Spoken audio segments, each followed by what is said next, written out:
So, Paul, what's been happening in the real estate market around Leederville, Mount Hawthorn, and North Perth lately? The market's continued to be super strong, obviously. The 4 bedroom, 2 bathroom, character home, family home is definitely your strongest property in the market right now. Fortunately, what's happened though is it's dragged up all the villas, the units, the townhouses, and even the apartments are starting to really turn over in these suburbs. They were a bit slow for a while, but 4 bedroom, 2 bathroom is definitely your strongest pitch out there in the market at the moment. Have you noticed any other trends? I have actually. Blocks to build on and development sites. They were a bit tough to sell.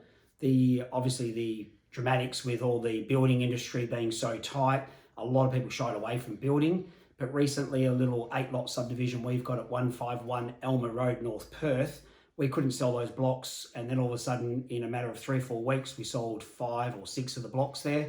The buyers were saying that they're sick of queuing up at home opens, and they've heard that the building industry is slowing down, so now they're deciding to actually try and build their way out of this tightness in the market. 2 other properties we sold at 54 Tasman Street and 34 Brady Street in Mount Hawthorn, both properties in Mount Hawthorn. Development sites, again, very slow to get moving on those, but then all of a sudden we had this rush of developers come at us, and both blocks got snapped up pretty quickly, and there was a lot of competition for them, and now we've got this big database of buyers that want to buy development sites because they're thinking 2024 could be a good year to actually start building into and developing and delivering stock.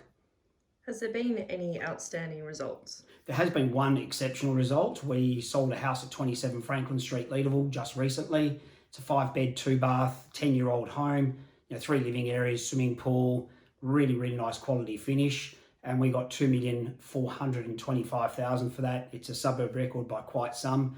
And I think it's one of the highest sale prices around these areas.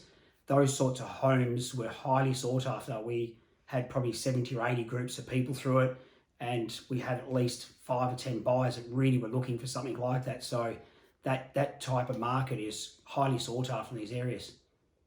What is your prediction on interest rates? I think the war in the Middle East and inflation are going to start to play on that. I feel like we're probably going to get an interest rate rise soon, perhaps Melbourne Cup, and I think we may have another one in January. It's a pretty bold prediction, I know, but look, I think that we're in for a couple more rate rises. They do want to dampen things because right across the country, housing prices are increasing again. So I think there might be some little bit more pain to come. What is the local rental market doing? Rental market in these areas right across Perth is red hot. The vacancy rate is 0.6%. Like, that's unheard of. And I think in some suburbs it's close to zero. If you look at Leederville, for example, a 3 bedroom, 1 bathroom character home that would normally rent for $600 a week, we've just rented 74 Richmond Street. It was a 3x1, and that was advertised at $900 a week and eventually rented for $1,000 a week.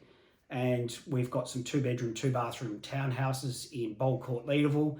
2 of those have just rented for $800 a week for a 2 bedroom townhouse. Your 4x2 character home, well, they're attracting $1,200-1,500 a week. And your little 2x1 villas that were $400 are now $550 a week. So the rental market looks like it's going to stay this tight for quite some time yet. What are you thinking for 2024? 2024, I think we're still going to be pretty tight. I think the prices are still going to increase. I really think interest rate rises still may not dampen our market here. There could be some headwinds late 2024, but again, I think it's just a pretty bold prediction to make. What can happen? My saying is always that we'll find out when we get there. So look, guys, if you want to find out what any of this information means for you, just reach out. We'd love to help you out.